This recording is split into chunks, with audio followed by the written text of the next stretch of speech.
सुप्रभात विद्यार्थियों आप सबका स्वागत है आपके अपने YouTube channel Hindi classes NCERT and RBSE for मेधावी कौशिक।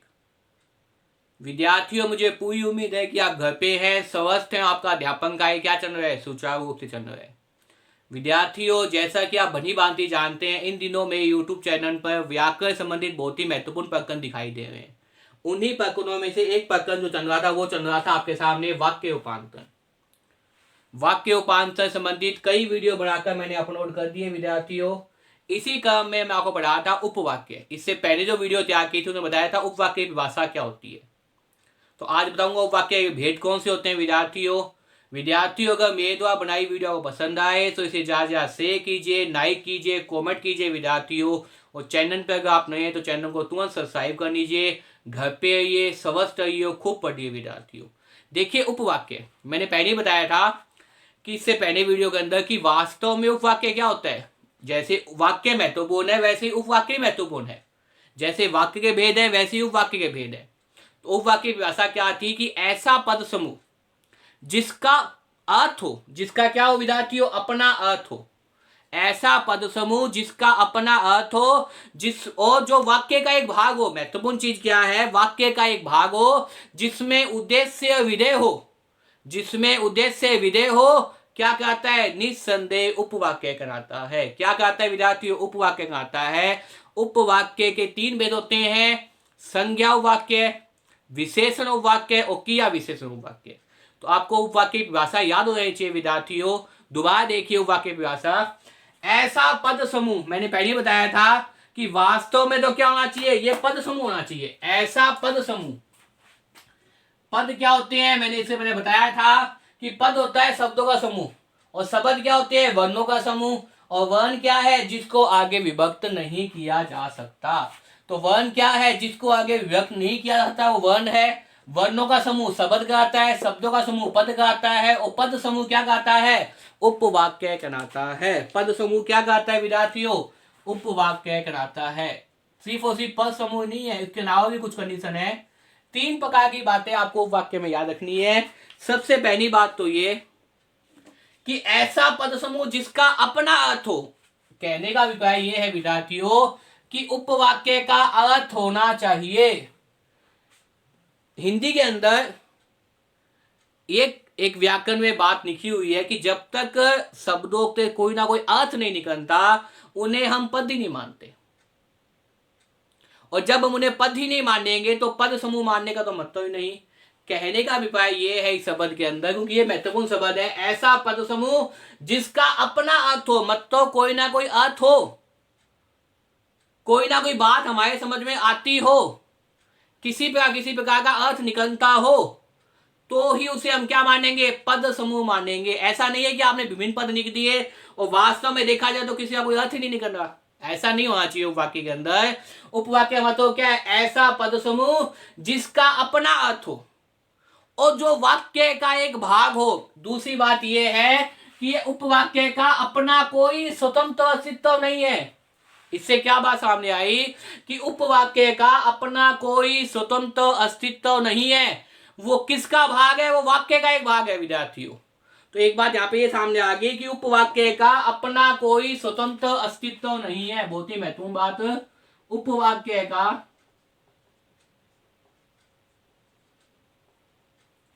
उपवाक्य का अपना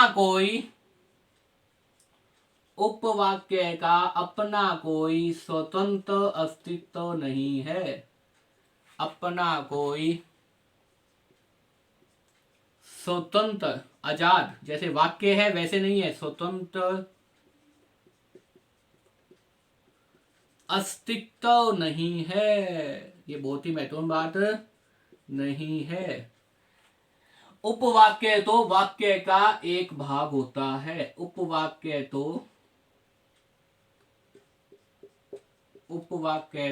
वाक्य का एक भाग होता है। उपवाक्य तो वाक्य का एक भाग होता है। क्या होता है विद्यार्थियों, एक भाग होता है जिसमें उद्देश्य विधेय होते हैं। ये महत्वपूर्ण चीज है विद्यार्थियों, जिसमें उद्देश्य एवं विधेय, जिसमें उद्देश्य एवं विधेय होते हैं, जिसमें उद्देश्य एवं विधेय होते हैं। देखिए मैंने क्या बताया आपको इस महत्वपूर्ण भाग के अंदर, ये महत्वपूर्ण चीज आपके लिए, इसको भी आपने याद करना है। देखिए उपवाक्य का, क्योंकि मैंने पहले बताया परिभाषा ही बता रही है, क्योंकि जैसे जैसे परिभाषा याद करोगे कई मन में चीजें क्या कि नहीं होती रहती है। तो परिभाषा खुद बोल रही है कि ऐसा पद समूह जिसका अपना अर्थ हो, यहां तक सही है, जो वाक्य का एक भाग हो जिसमें उद्देश्य विधेय हो, उपवाक्य कहलाता है। जो वाक्य का एक भाग हो और जिसमें क्या हो, उद्देश्य विधेय हो, क्या कहता है, उपवाक्य कहलाता है। हम पढ़ भी क्या रहे हैं, उपवाक्य पढ़ रहे हैं। तो इसका परिभाषा का अर्थ यह है विद्यार्थियों कि उपवाक्य का कोई स्वतंत्र अस्तित्व नहीं है। जिस प्रकार से आप वाक्य पढ़ रहे थे उस प्रकार से उपवाक्य का कोई अपना स्वतंत्र अस्तित्व नहीं है। जबकि उपवाक्य क्या है, वाक्य का ही एक भाग होता है और जिसमें क्या होते हैं, जिसमें बताया गया है उद्देश्य विधेय होते हैं, जिसमें उद्देश्य विधेय होते हैं। उद्देश्य का मतलब कर्ता, जिसके बारे में वाक्य में कुछ कहा जाए, और विधेय का मतलब विधान, विधान का मतलब कार्य, उद्देश्य के द्वारा किया गया कार्य, विधेय के द्वारा किया गया कार्य। जैसे अध्यापक पढ़ा रहा है हिंदी विषय को, अध्यापक पढ़ा रहा है हिंदी विषय को, तो अध्यापक पढ़ा रहा है ये वाक्य है, लेकिन हिंदी विषय क्या है, उपवाक्य है। हिंदी विषय किसको पढ़ा रहा है, हिंदी विषय, तो हिंदी क्या है यहाँ पे, हिंदी क्या है, हिंदी विषय को पढ़ा रहा है, पढ़ाना क्या है, हिंदी के बारे में बताया गया, तो हिंदी क्या है, उद्देश्य। अगर आप उपवाक्य की बात करें, पढ़ा रहा है क्या हो जाएगा, विधेय। और जबकि सीधी बात करें पूरे वाक्य के अंदर तो विधेय क्या हो जाएगा कि अध्यापक पढ़ा रहा है, और किसको पढ़ा रहा है, हिंदी विषय को। मैं जो बता रहा हूं समझने का प्रयास कीजिए विद्यार्थियों, बहुत ही महत्वपूर्ण कि उपवाक्य का अपना कोई स्वतंत्र अस्तित्व नहीं है।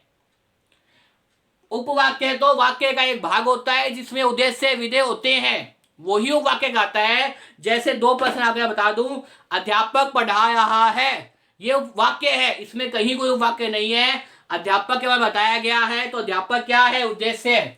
जैसे बता दूं मैं आपके सामने,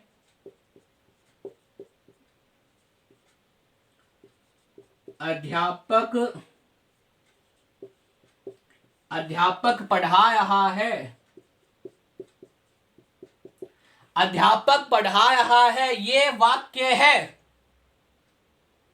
क्योंकि उपवाक्य नहीं दिया गया, इसी वो सिर्फ वाक्य है। और इसमें क्या हो जाएगा, अध्यापक क्या हो जाएगा, किसके बारे में बताया गया, अध्यापक क्या बताया गया है, वो क्या कर रहा है, काम क्या है, पढ़ा रहा है, तो अध्यापक उद्देश्य हो जाएगा। और विधेय क्या है, पढ़ा रहा है।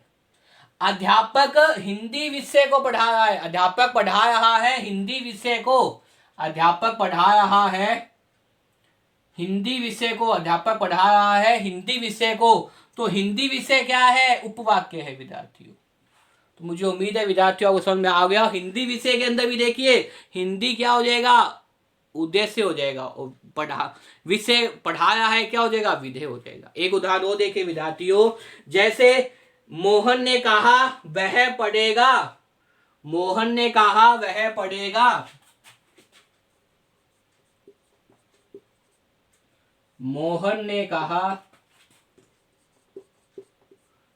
जैसे देखिए मोहन ने कहा कि वह पढ़ेगा, मोहन ने कहा कि वह पढ़ेगा।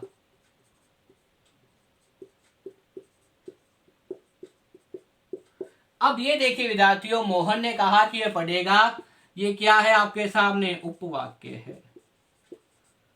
क्योंकि यहां पे देखिए ये जो चीज है कि वह पढ़ेगा, ये क्या है, उपवाक्य के रूप में प्रयुक्त हुआ है, और ये आपके सामने पता ही है वाक्य, वाक्य का एक भाग है उपवाक्य।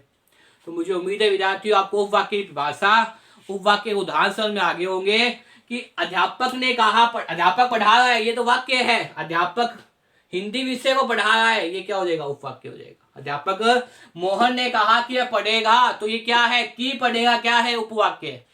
जब वाक्य उपवाक्य होते हैं वो कोई ना कोई योजक शब्द से क्या है भाई, संबंधित रहते हैं। वाक्य और वाक्य के आगे क्या होता है विद्यार्थियों, उपवाक्य। और ये आपस में किससे संबंधित रहते हैं, योजक शब्दों से संबंधित रहते हैं। ये महत्वपूर्ण बात है, ये किससे संबंधित होते हैं विद्यार्थियों, योजक शब्दों से। योजक शब्दों से क्या होते हैं, संबंधित रहते हैं। वाक्य, वाक्य के आगे क्या हो जाएगा, उपवाक्य हो जाएगा। वो आपस में किससे संबंधित होते हैं, योजक शब्दों से। तो यहाँ पे की क्या है, की यहाँ पे क्या है, योजक शब्द है। वाक्य क्या है, मोहन ने कहा। उपवाक्य क्या है, वह पढ़ेगा। तो मुझे उम्मीद है आपको उपवाक्य की भाषा समझ में आ गई होगी। भाई आराम से और भाई ध्यान से पढ़नी है। उपवाक्य की भाषा दोबारा देखिए, याद कीजिए विद्यार्थियों, क्योंकि आपको पता है पढ़ाने का एक ही उद्देश्य है कि आपको साथ साथ में याद हो। तो देखिए, उपवाक्य ऐसा पद समूह जिसका अपना अर्थ हो, ऐसा पद समूह जिसका अपना अर्थ हो, जो वाक्य का एक भाग हो। ऐसा पद समूह जिसका अपना अर्थ हो, जो वाक्य का एक भाग हो, जिसमें उद्देश्य विधेय हो, उपवाक्य कहलाता है। ऐसा पद समूह जिसका अपना अर्थ हो, जो वाक्य का एक भाग हो, जिसमें उद्देश्य विधेय हो, क्या कहता है, उपवाक्य कहलाता है। क्या कहता है विद्यार्थी, उपवाक्य कहलाता है। एक महत्वपूर्ण चीज मैंने ये बताई कि उपवाक्य का अपना कोई स्वतंत्र अस्तित्व नहीं होता, क्योंकि वह तो क्या है, वाक्य का एक भाग होता है जिसमें उद्देश्य विधेय होते हैं। अब देखिए विद्यार्थियों, यहां तक मुझे उम्मीद आपको समझ में आ गया हो गया। अब देखिए आगे अपने कहे तो उपवाक्य के भेद, उपवाक्य के भेद बताते हैं आपको कितने होते हैं।